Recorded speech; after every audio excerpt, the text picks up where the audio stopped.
माननीय अध्यक्ष जी, हम सबके लिए बड़ी गर्व की बात है कि 2014 से ही माननीय प्रधानमंत्री श्री नरेंद्र मोदी जी ने लगातार इस देश का विश्वास जीता है, इस देश का दिल जीता है। 2014 में ही माननीय प्रधानमंत्री जी ने कहा था, मेरी सरकार इस देश के गरीबों के लिए समर्पित है, इस देश के दलितों के लिए समर्पित है, आदिवासियों के लिए समर्पित है। माँ बहन बेटियां महिलाओं की चिंता करेगी, युवाओं की चिंता करेगी। और 9 साल के कार्यकाल में हमने माननीय प्रधानमंत्री जी के अलग अलग योजनाओं द्वारा देखा कैसे उन्होंने देश के 140 करोड़ लोगों के जीवन में बदलाव लाया, कैसे 140 करोड़ भारतवासियों का विश्वास जीता और 140 करोड़ देशवासियों के ऊपर सरकार का विश्वास कायम किया। एक जमाना था जब सरकार के कानूनों के जाल में चाहे कोई किसान हो, कोई व्यापारी हो, कोई छोटा उद्योग चलाता हो, एमएसएमई का हो, ये सब वर्षों तक कानून की लपेट में कोई ना कोई छोटे मोटे गलती के कारण भी धक्के खाने पड़ते थे कोर्टों के। और इतने सारे कानूनों का जाल था, इतने सारे प्रावधान ऐसे थे जिसमें छोटी मोटी गलती पर भी व्यक्ति को जेल हो सकती। ऐसी परिस्थिति में माननीय प्रधानमंत्री जी ने पूरी गंभीरता के साथ सभी कानूनों को पूरी तरीके से एक बार और हमें देखने को आदेश दिया। व्यवस्था किस प्रकार से सरल हो सकती है, व्यवस्था किस प्रकार से विश्वास के आधार पर व्यापार और कारोबार को बढ़ा सकती है, कैसे सरकार और उपभोक्ता के बीच ये विश्वास का अटूट संबंध और अच्छा किया जाए। इसके लिए माननीय प्रधानमंत्री जी ने जितने कानून है देश में, इसके ऊपर गंभीरता से स्टडी किया, उसकी जानकारियां निकाली। लोगों के बीच में हमारे जनप्रतिनिधियों ने जाकर समझा उनको किस चीजों की तकलीफ है। और मैं धन्यवाद देना चाहूंगा हमारे पूरे सरकार के अधिकारियों का और साथ ही साथ सम्मान्य सदस्यों का, जिन्होंने हमें काफी फीडबैक दिया, काफी सूचनाएं दी, काफी जानकारियां दी कि किस प्रकार से एक सामान्य आदमी को रोजमर्रा के जीवन में तकलीफ आती है और कहाँ हम कुछ कानून में सुधार करके उस तकलीफ का समाधान कर सकते हैं। गत 9 वर्षों में माननीय प्रधानमंत्री जी के नेतृत्व में लगभग 1500 से अधिक ऐसे कानून थे जो पुराने जमाने से चले आ रहे थे। कई तो गुलामी की मानसिकता रखते थे, आजादी के पहले के कानून थे। कई इतने इरेशनल थे जिसका कोई अता पता नहीं, कोई मतलब नहीं। ऐसे 1500 के करीब कानून पूरी तरीके से रद्द किए गए, रिपील किए गए, जिससे जनता को और लोगों को एक राहत मिली। इसी क्रम में लगभग 40,000,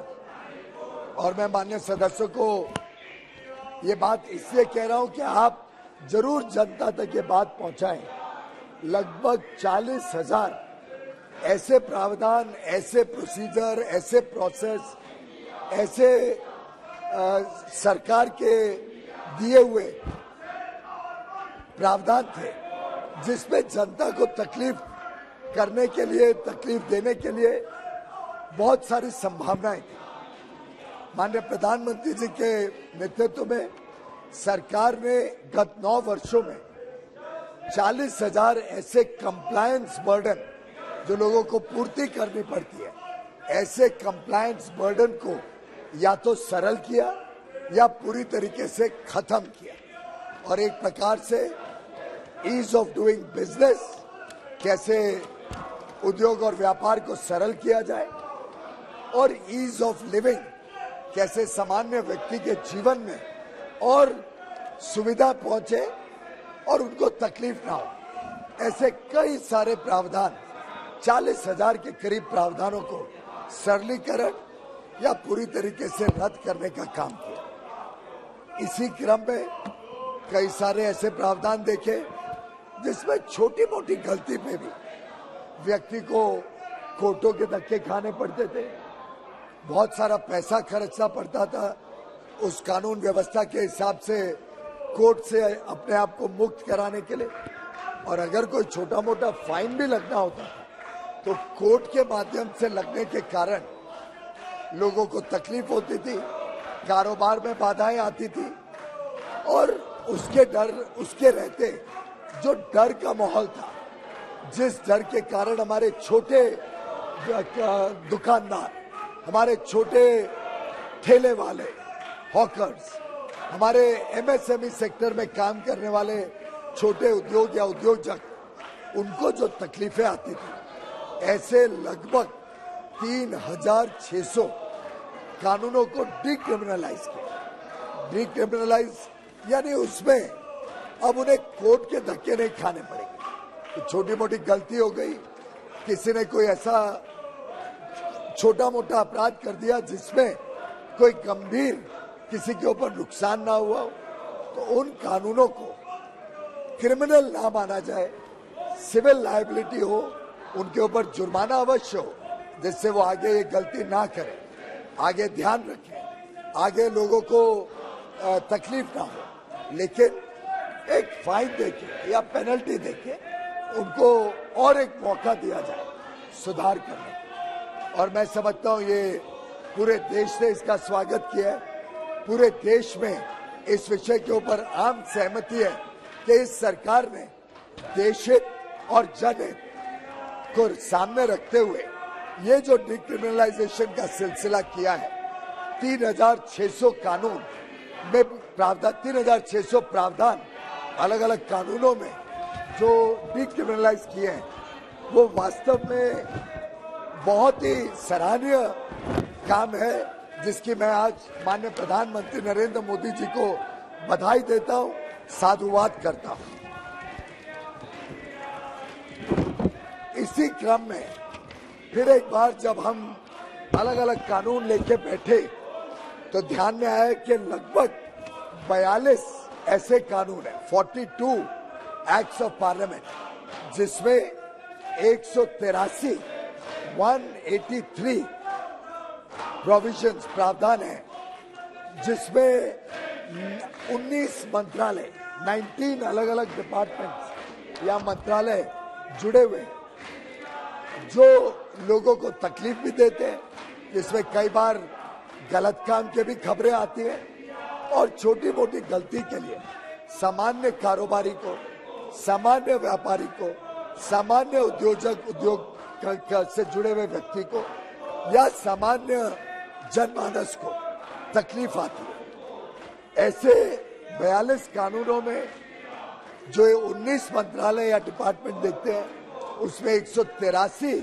प्रावधानों को डिक्रिमिनलाइज करना, ये भारत के इतिहास में पहली बार हुआ है, पहली बार भारत के इतिहास में। और ये माननीय प्रधानमंत्री जी की दूरदर्शी सोच का परिणाम है कि एक साथ 19 डिपार्टमेंट मिलके इतने सारे कानूनों में डिक्रिमिनलाइज करके, सरलता लाके लोगों को चेतावनी भी दे रहे हैं कि भैया ये आपने गलती की है, आगे गलती मत करना, इसके लिए आपके ऊपर पेनल्टी लगेगी, पेनल्टी भरनी पड़ेगी। कई बार दूसरी बार गलती करोगे तो और अधिक पेनल्टी लगेगी, और जो लोग बार बार गलती करेंगे तो जरूर उनके ऊपर एक्शन हो सकता है। लेकिन एक साधारणता हमारा मानना है कि सामान्य कारोबार करने वाला व्यक्ति, एक जो छोटा काम करने वाला उद्योजक या व्यापारी है, वो ईमानदार होता है। देश के करोड़ों ऐसे ईमानदार व्यापारी या उद्योग जगत से जुड़े हुए लोगों पे शंका करना, वो इस सरकार का सोच नहीं है। ये सरकार सभी पर विश्वास करती है। ये सरकार हमारे छोटे कारोबारियों को विश्वास की नजरिए से देखती है। प्रधानमंत्री नरेंद्र मोदी जी विश्वास करते हैं 140 करोड़ लोगों की सूझबूझ पर, उनकी ईमानदारी पर और उनके विवेक के ऊपर कि वो अच्छा काम करेंगे, और अगर भूल चूक में गलती हो गई तो सुधार का एक मौका चाहते। ये सिलसिला इस जन विश्वास कानून के तहत करने का एक प्रयास शुरू किया गया। जैसे मैंने कहा, ये ऐसे कानून है, ऐसे प्रावधान है तो कोई बहुत सीरियस आहत नहीं पहुंचाते, बहुत थ्रेट नहीं है जिसके कारण किसी व्यक्ति को सीधा जेल डालना पड़ जाए, वो वैसे कानून नहीं है। अगर कोई प्रावधान ऐसा हो जिसमें हमें लगता है बड़ा गंभीर समस्या हो सकती है तो उसको हमने छुआ नहीं है, उसको कानून के बाहर रखा। सिर्फ ऐसे प्रावधान जो छोटी मोटी गलती से जुड़े हुए ऐसे प्रावधानों को सरलीकरण और डिक्रिमिनलाइज करने के हेतु इन सब प्रावधानों को अब पेनल्टी के रूप में सिर्फ पेनल्टी लगेगी, दूसरी गलती पे अधिक पेनल्टी, ऐसे करके कैलिब्रेटेड अप्रोच जिससे लोगों में विश्वास भी बढ़े और कोई छोटे व्यापारी या छोटे उद्योग से जुड़े हुए व्यक्ति के साथ दुर्व्यवहार ना कर सके। ये दुर्व्यवहार करने का जो सिलसिला है ये कदापि प्रधानमंत्री मोदी जी की सरकार सहन नहीं करती है और चाहती है कि विश्वास के साथ, विश्वास के नजरिए से लोगों को देखा जाए। इस कानून को पेश करने के बाद इसको एक सिलेक्ट कमेटी ऑफ पार्लियामेंट के तहत एक जॉइंट कमेटी बना के इसको दिया गया, और मैं धन्यवाद करना चाहता हूं इस कमेटी का और हमारे कमेटी के सम्मान्य चेयरमैन श्री चौधरी जी का, जिन्होंने बहुत ही मेहनत करके दिन रात एक करके लगातार सिटिंग्स करके लगभग 9 सिटिंग्स इस छोटी सी अवधि में की गई। हमने दिसंबर में बिल पारित किया था, बिल इंट्रोड्यूस किया लोकसभा में, और आज हम जुलाई में इसको पास करने जा रहे हैं। रिपोर्ट समय पर 20 मार्च 2023 को लोकसभा में और 17 मार्च 2023 को राज्यसभा में कमेटी ने पेश कर दी। यानी सिर्फ और सिर्फ 90 दिन से कम में, 3 महीने से कम में माननीय चौधरी जी और उनकी कमेटी के मेंबर्स ने जो मेहनत की उसके लिए मैं उनका साधुवाद करता हूं। और बहुत अच्छे रिकमेंडेशंस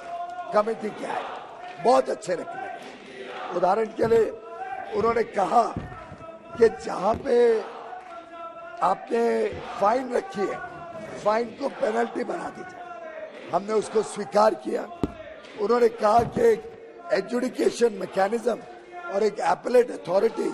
एस्टैब्लिश की जाए पेनल्टी को रिकवरी करने के लिए, हमने सम्मान किया। और जो जो जनरल रिकमेंडेशंस थे कमेटी के, साधारणतः 7 थे, उसमें से 6 को हमने एक्सेप्ट किया। सिर्फ एक प्रावधान है जिसमें उन्होंने कहा था कि क्यों ना ये बदलाव, ये संशोधित प्रावधान पुराने जो गलतियां हुई आज जब हम पारित करते हैं या राज्यसभा में पारित हो जाए और कानून बन जाए, उसके पहले के पूर्व के जो गलतियां हुई हो इन्हीं प्रावधान के तहत क्यों ना इसको भी सोचा जाए कि इसको भी इस प्रावधान के अंतर्गत छूट मिल जाए। पर हमने इसको लीगली जब एग्जामिन किया तो ध्यान में आया कि इसमें कुछ थोड़ी समस्या है, इसको हम रिट्रोस्पेक्टिव अमेंडमेंट नहीं दे सकेंगे। तो इससे वो एक उनका सुझाव था जिसको हमने एक्सेप्ट नहीं किया। पर मैं सभी 31 सदस्यों की, सांसदों की जो कमेटी थी, उन सबको जिस गंभीरता से और जिस लगन के साथ और जिस डिटेल में जाके पूरे एक एक प्रावधान के गंभीरता से लेते हुए उसके गहराई में जाके उन्होंने जो काम किया वो वास्तव में सराहनीय है। और मैं धन्यवाद देना चाहता हूं उनकी इस कड़ी मेहनत और उनके सभी सुझाव के लिए। जैसा प्रधानमंत्री जी ने कहा है, ये सिलसिला लगातार चलते रहेगा। ये सिलसिला अभी कोई खत्म नहीं हुआ है। ये सिलसिला आगे भी, ऑलरेडी हमने एक कमेटी बना दी है। ये कमेटी की एक और रिकमेंडेशन ये भी थी कि हमने आगे और भी कानून देखने के लिए एक और कमेटी बनानी चाहिए, जिस कमेटी ने इन आगे भी जो कानून है उसको भी देखने का प्रयास करना चाहिए। तो एक working group for decriminalisation of legislation, ऐसी एक कमेटी हमने स्थापित कर दी है। उसमें लगभग अलग अलग इंडस्ट्री एसोसिएशन ऑफ चेंबर्स को लिया है, लीगल प्रोफेशनल्स को लिया है, कानून के एक्सपर्ट्स को लिया है, साथ ही साथ लगभग